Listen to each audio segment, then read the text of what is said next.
Bonsoir à tous, soyez les bienvenus sur France 3 Alpes. Notre invité, le volcanologue Jacques-Marie Bardantzev. Il reviendra notamment sur les éruptions en cours actuellement en Islande ou encore au Cap-Vert. Ils sont souvent endormis, mais ils peuvent très vite se réveiller et devenir très impressionnants. Ce sont les volcans. Et nous allons parler volcans avec notre invité ce soir sur ce plateau, Jacques-Marie Bardantzev. Bonsoir. Bonsoir. Vous êtes volcanologue. Merci d'être avec nous. Alors, c'est vrai, il y a beaucoup de volcans qui dorment, mais il y en a d'autres qui sont en activité. Vous rentrez d'Islande, où il y a actuellement justement une grosse éruption en cours. Oui, c'est une éruption majeure. C'est la plus grande éruption lavique depuis 2 siècles. Elle a commencé fin août, elle continue 4 mois après. C'est une fissure béante d'environ 1 km de long qui est ouverte au milieu de l'Islande et qui crache, qui bave du magma.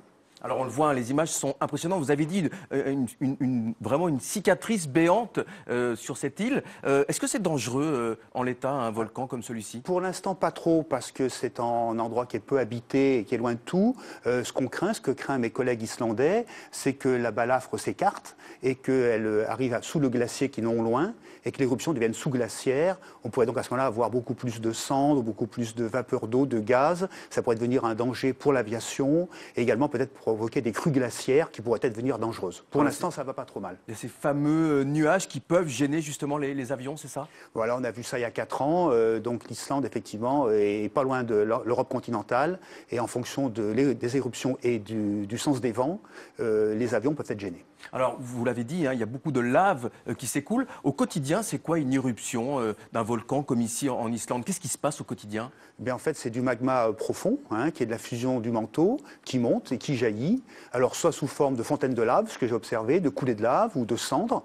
Et puis, ça peut durer entre une journée et puis plusieurs années. C'est des photos que l'on voit à l'instant qui sont très impressionnantes. C'est vraiment fascinant. Il y a d'autres éruptions en ce moment dans le monde. Vous allez partir bientôt au Cap-Vert, c'est ça? Voilà, donc il y a en moyenne 50 éruptions par an dans le monde. Il y en a actuellement une au Cap-Vert, donc au large de l'Afrique, un archipel volcanique qui a fait une éruption depuis fin novembre. Donc je pars début janvier. L'éruption est en train de diminuer, mais elle a fait quand même des gros dégâts, des villages qui ont été recouverts de lave. Il y a 1400 personnes déplacées, donc il n'y a pas de victimes heureusement, mais des gros dégâts matériels. Alors vous êtes un scientifique, bien sûr, passionné, bien sûr, par les entrailles de la Terre. Qu'est-ce que vous faites quand vous allez comme ça sur place?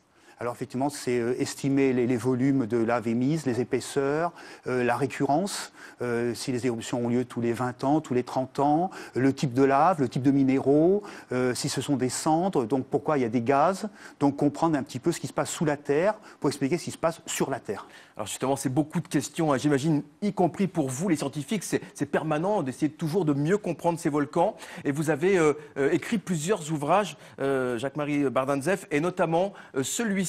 Alors, il est marrant celui-ci parce que c'est les volcans expliqués aux nuls, les volcans pour les nuls. En quelques mots, qu'est-ce que vous expliquez dans ce livre ? Oui, alors c'est un titre qui pourrait apparaître irrespectueux, qui bien sûr en fait est humoristique, qui s'adresse à tous les gens qui sont fascinés par les volcans, mais qui veulent comprendre, qui veulent en savoir plus. Pourquoi ça fonctionne? Pourquoi sont-ils tous différents comme nous les humains nous sommes différents? Donc c'est un livre de 50aine de pages en couleur, avec du texte simple mais scientifiquement juste, des belles photos souvent inédites. Et puis j'ai 2 acolytes illustrateurs de génie. D'illustrations très sympas. Fabien Grégoire et Sylvain Frécon. Donc il y a des dessins qui sont informatifs, puis d'autres qui sont carrément marrants, qui sont humoristiques. Donc ça permet à chacun de s'amuser tout en apprenant. Voilà, un tour du monde donc pour mieux comprendre les volcans. On a aussi des volcans en France, heureusement, ils ne sont pas en éruption, ils dorment tranquillement, on va les laisser. Jacques-Marie Bardantzev, merci beaucoup en tous les cas d'être venu répondre à nos questions ce soir sur ce plateau. Très bonne fin d'année. Merci. Très bonne soirée à tous, à bientôt.